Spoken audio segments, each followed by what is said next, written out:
नमस्कार। एक और सवाल हम समद्विभाजन विधि का देखेंगे कि समद्विभाजन विधि से क्वेश्चन लिखा है आपका कि समद्विभाजन विधि से 2 का वर्गमूल ज्ञात करो। उसके लिए अपन हल करेंगे तो लिखेंगे कि माना x बराबर √2, वर्गमूल की बात हो रही है, दोनों पक्षों का वर्ग किया तो आ गया x² बराबर 2, पक्षांतरण किया तो एक आपको समीकरण के रूप में प्राप्त हुआ। इस समीकरण को मानना है कि ये f(x) के बराबर में है और f(x) बराबर x² - 2 है।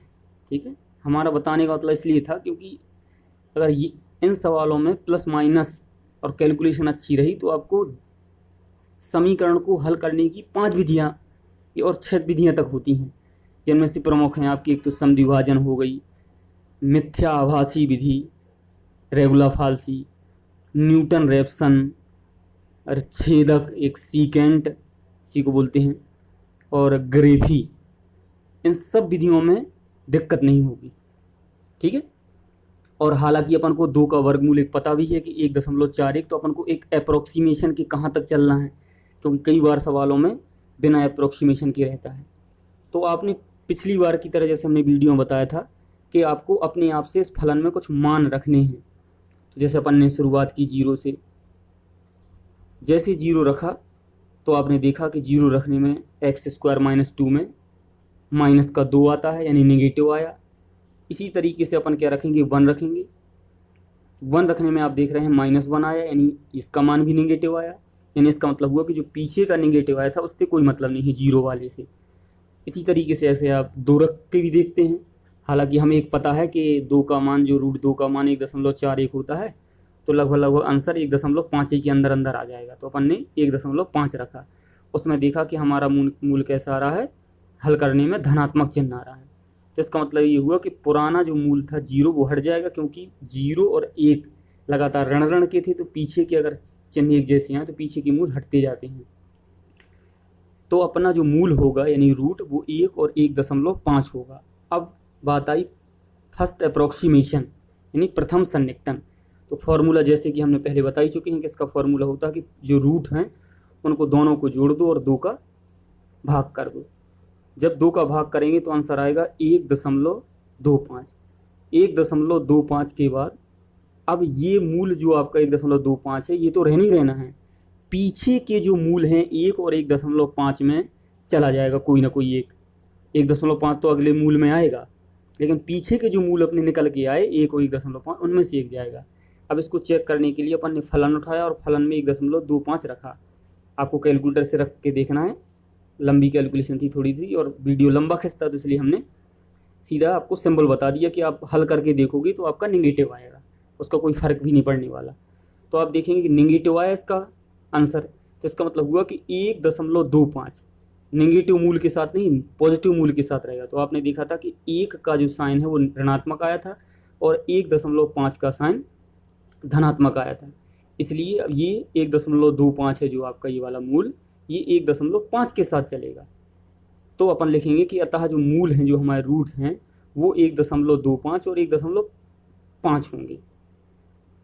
और उसके बाद द्वितीय सन्निकटन में आते हैं। फिर उसी तरीके से इन दोनों को जोड़ा, पुराने मूलों को, और 2 का भाग दिया तो अपन को मिला 1.375। ये पक्का है कि 1.357 रहेगा, पीछे के 2 मूल हैं उनमें से कोई ना कोई एक की छुट्टी होगी।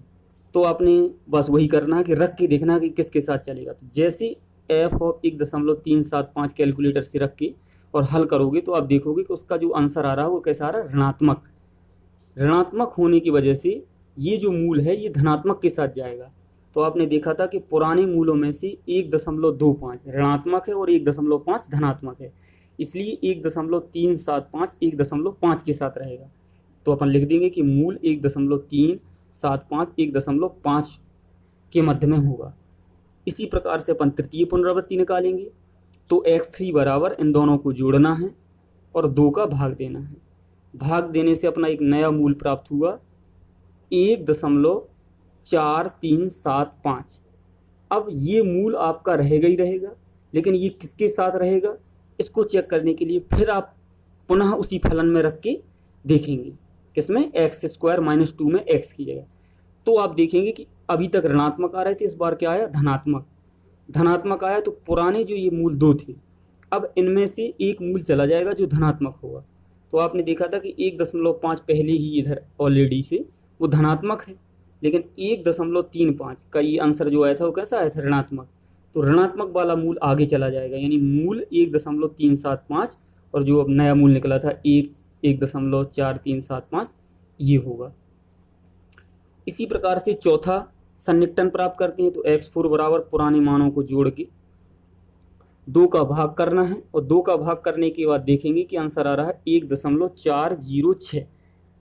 तो छोटी क्लासों में पढ़ाया जाता था कि दशमलव के बाद यदि अंक छोड़ने हों, लेकिन छोड़ने के लिए अगर कोई जहाँ से छोड़ रहे हो अगर वो अंक 5 या 5 से बड़ा हुआ तो बगल वाले नंबर को जहाँ से छोड़ रहे हो उसके जस्ट बगल, मतलब बाएं वाले नंबर को 1 बढ़ा देना है और वहाँ से पूरा नंबर छोड़ देना है। तो आपने देखा कि हम जैसे 6 को हटाएंगे तो यहाँ बगल वाले नंबर को 0 को 1 बढ़ा देगा। तो 0 है हालांकि तो 1 हो जाएगा, 2 होता तो 3 हो जाता है। तो अपना आंसर आ जाएगा 1.41। एक कोशिश और करनी है क्योंकि बहुत अच्छी कैलकुलेशन हो जाएगी। तो इसी क्रम में आपको एक समद्विभाजन विधि से √3 का मान ज्ञात करना है, यानी 3 का वर्गमूल ज्ञात करना है। उसका आंसर भी हमें पता है कि 1.732। तो आपका जो सन्निकटन है, जो अप्रोक्सीमेशन है करते रहते हैं बार बार, वो कितनी बार में एक्यूरेट आंसर देता है, और इससे एक्यूरेसी आएगी और एक कैलकुलेशन पता चलेगी कि हमें लगाना कहाँ तक है। अभी तो शुरुआत है सवाल की, तो एक मात्र प्रैक्टिस है जिससे आपको ये पता चले कि हमें कहाँ तक लगाना है। ठीक है, धन्यवाद।